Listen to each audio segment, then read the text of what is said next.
Ito si Rick, at ngayon, itinapon siya 50 taon na ang nakalipas sa China. Pinatira ko siya sa isang tahimik na nayon sa paanan ng isang malaking dam. Lahat ng tao rito ay nagtatrabaho sa bukid at nagrereklamo na 3 araw nang umuulan. Umaga na at tinutulungan ni Rick ang kanyang kapitbahay na mag-iigib ng tubig mula sa batis. Sa malapit, may isang lalaking naglilinis ng isda. May nagluluto ng pansit, may nagpapatuyo ng damit sa ilalim ng kanopi sa isang mahabang kawayan. Tila normal ang lahat at walang umaasa ng gulo. Kamakailan lamang itinayo ang napakalaking dam. Ang dam ay ipinagmamalaki ng buong bansa at ang diagram nito ay nakasabit sa pisara sa lokal na paaralan. Ang mga may kulay na linya ay nagpapahiwatig ng mga kanal, kondado, at mga blok ng discharge.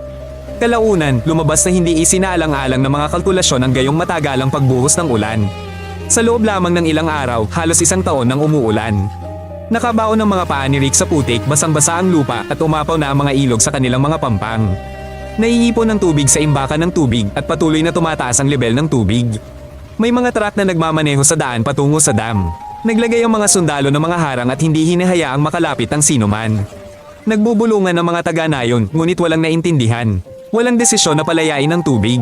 Natatakot ang mga autoridad na bayin ang mga bukid. Ngunit hindi na kayang lagyan ng dam ang ganito karaming tubig. Mula sa kalapit na bundok, nakita ni Rick na halos puno na ang dam. Ang ilan ay itinataboy ang kanilang mga alagang hayop. Ang ilan ay nag-iimpake ng kanilang mga gamit. Ngunit karamihan ay nanatili sa bahay.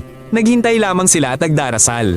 Pagkababa, humiga si Rick sa isang higaan sa ilalim ng kanopi at umaasa na sa umaga ay magiging katulad ng dati ang lahat. Nagsimula ang pag-agos sa gabi kasabay ng isang malakas na dagandong. Nanginig ang lahat sa paligid at isang higanting alon ng humampas sa nayon. Binuhat ng puwersa si Rick at inihagis siya sa agos. Wala na siyang oras para sumigaw. Malabo at malagkit ang lahat. Parang maruming pader ang tubig at nasasamid si Rick sa banlik. Umikot ang kanyang katawan, may tumama sa kanyang tagiliran at hindi niya alam kung saan patungo pataas. Hirap na lumutang si Rick, hinihingal na huminga na may halong putik. May mga puno, gamit sa bahay, at mga bahagi ng bubong na lumulutang sa malapit. Sa pagitan ng mga ito ay may mga bangkay, baka, at mga muebles. Tinipon ng agos ang lahat ng nasa nayon at dinadala ito. Kumapit si Rick sa isang tabla, ngunit napakalakas ng agos. Maya-maya nakakita siya ng isang piraso ng bubong at hinaila ang sarili papunta rito.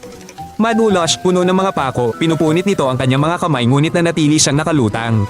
Pakiramdam ni Rick ay hindi man lang siya nalulunod, ngunit ang mga mapanganib na kalat ay lumulutang kahit saan at kahit ang bubong ay hindi siya nailigtas. Pagsapit ng madaling araw, nadaanan na ni Rick ang ilang nayon at napagtanto niyang wala na silang lahat. Tubig ang buong paligid niya. Nakausli ang mga tuktok ng puno kung saan-saan mga bubong doon. Wala nang sumisigaw. Buong lakas nila ay ibinuhos para lang mabuhay ngayong gabi. Ang ilan ay nakaupo sa puno, ang ilan ay nasa poste, ang ilan ay nasa mga labi ng bangka. Lahat ay basa, pagod at hindi makagalaw. Kumakapit ang tubig sa buong araw. Wala nang sinisipsip ang lupa at ang lahat ng nasa paligid niya ay parang lawa. Umiinom si Rick ng tubig ulan, iniipon ito sa takip ng lata. Wala siyang pagkain at naghihintay na lang ng tulong. Paminsan-minsan, may mga patay na baka na dumadaan. Namamaga ang mga ito, nangangamoy at nagkakalat ng mga insekto. Ito ang simula ng isang epidemya. Sinusubukan ng mga tao na tumalikod, ngunit hindi nawawala ang amoy. Sinubukan ni Rick na lumangoy ngunit walang ideya kung saan siya pupunta dahil baha ang mga kalsada. Bumalik siya sa mga labi ng barko, sira-sira ang katawan at takot na takot naghahanda para sa gabi. Kinagat ng mga lamok, langaw at midge ang kanyang mukha at gumagapang ang mga kulisap sa ilalim ng kanyang damit. Hindi matiis ang halumigmig at nahihirapan siyang huminga.